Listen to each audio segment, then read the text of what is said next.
Vivian Hauk.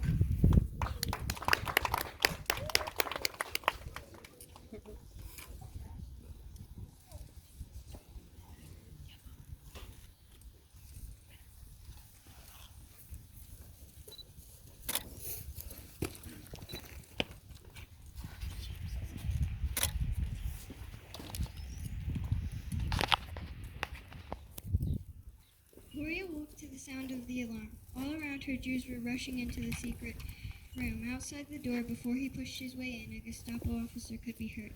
Later that night, the Ten Boom family was arrested. Cornelia Arnalda Johanna Ten Boom was born on April 15, 1982 in Haarlem, the Netherlands. Her parents, Casper and Cornelia Ten Boom, named Corey after her mother. She was known as Corey all her life. Corey was the youngest of the 4 Ten Boom children, Betsy, Nolly, Willem, and Corey. In her childhood, Corey and her siblings made a game where they would pick one person to go to a different room in the Baye, which was their house, and knock on a wall. Then the others would have to guess where they were. This game provided hours of fun. Corey's 3 aunts, Tante Bet, Tante Johns, and Tante Anna, moved in with Corey when she was 5. Because of this, the 2 houses on Barlichterstraat had to be joined together. Eventually, Tante Bet got tuberculosis, a deadly disease that couldn't be cured at the time. When Corey was 17 years old, she got tuberculosis. Corey wondered if she would die every day that she lay in bed. One day the doctor came in and said, "I've made a mistake, and a very happy one. It turns out you have appendicitis, not tuberculosis." When she heard this, Corey was delighted because appendicitis could be cured with a quick surgery. Later, Tante Johns was diagnosed with diabetes. Every Friday, Corey tested if Tante Johns was to see if she was well. As long as the test mixture was clear, not black, she was fine. If she was not well, the mixture would turn black. One day it did. Eventually, Corey's 3 aunts went to be with the Lord. In 1921, Corey's mother suffered many strokes and died. Later, Corey got over the loss of her, but missed her greatly. In Corey's adult life, she still lived in the Baye with her sister Betsy and her father Casper. Willem and Nolly had already moved out and had children. Betsy had decided never to marry early on because she was told that she was not able to have children. Corey made a club for kids called the Triangle Club, where she would take them to fun places and tell them about Christ. Corey and her family soon became members of the Underground. The Harlem Underground was a form of resistance against Hitler and the Nazis. Eventually, Corey met Mr. Smith, a member of the Underground who designed secret rooms. The secret room was called the Angel's Den. Mr. Smith said the Angel's Den had to be in the highest room in the Baye so that the Jews would have the most chance of escape. Corey was frightened. The highest room in the Baye was hers. They gave Mr. Smith a few days, and he was finished. When Corey walked in, she swore there was no secret room in there, but there was. Mr. Smith said that he had made the wall out of bricks, so even if it was pounded on, it would not sound hollow. What? Then Mr. Smith told the Ten Boom family everything they should know. There were so many details that Corey was shocked. Then Mr. Smith hired a man who was another worker of the Underground to come in and install alarms. Once the alarm was rung, the Jews would have exactly 1 minute to get into the Angel's Den. One day, a man named John Weigel came into the Baye and said, "My wife is a Jew and I need 600 guilders to get her out of jail." Corey had thoughts race through her head. "Come back at 6 o'clock, then I'll give you the money." Corey caught a cold when at least 6 or 7 Jews had moved in. Later, she learned that she had the flu. She tried to work for the Underground, but she was too tired. Instead of doing this, she took a long nap. Corey awoke to the sound of the alarm and people rushing into her room. "Wait, why are people rushing into the Angel's Den?" she thought. Corey knew she hadn't scheduled a drill that day. That could only mean one thing. The Gestapo had raided the house. The nightmare had finally come true. A Gestapo officer went upstairs and took Corey out of bed and said, "I hear this one's the ringleader. See what she knows." Corey refused to tell the Gestapo where the Jews were hidden, so she was beaten. By the time the interrogation was over, Corey was handcuffed to Betsy and Casper, along with all the others in the family, leaving to go to prison. Casper died of pneumonia 10 days after being arrested.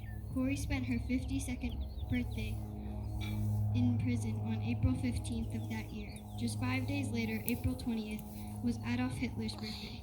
All the guards were at a party celebrating. Corey got much information that day because all the prisoners were yelling to each other. When they did this, they answered each other's questions and told the little amount of information they knew. Corey got all the information she needed. Apparently, all the members of the Ten Boom family except Corey and Betsy were released. Corey didn't know Casper was dead until April 23rd, when she got a letter from Nolly saying he was. Then Corey noticed that the address was slanted towards the stamp. Corey dipped the stamp in some water and it came off.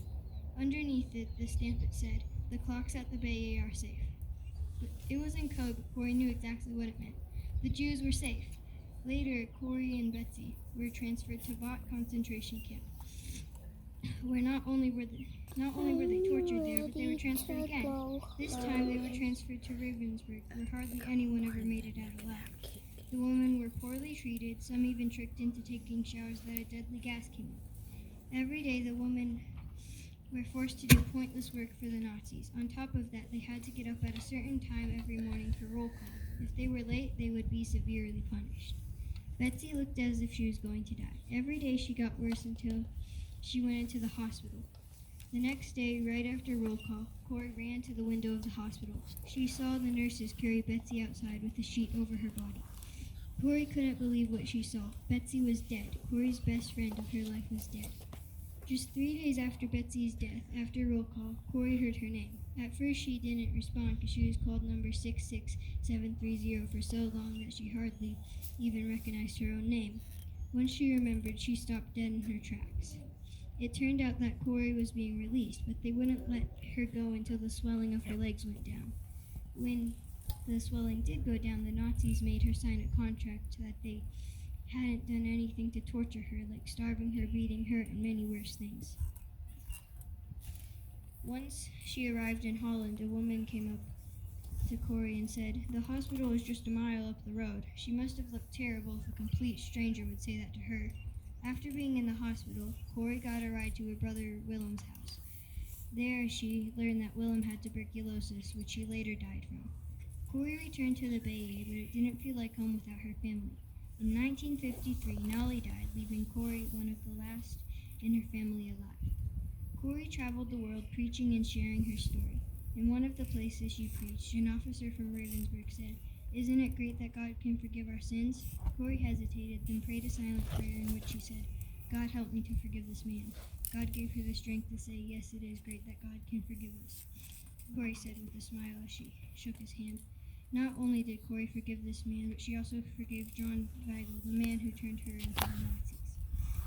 Then, when Corey had one stroke that made her lose her ability to talk.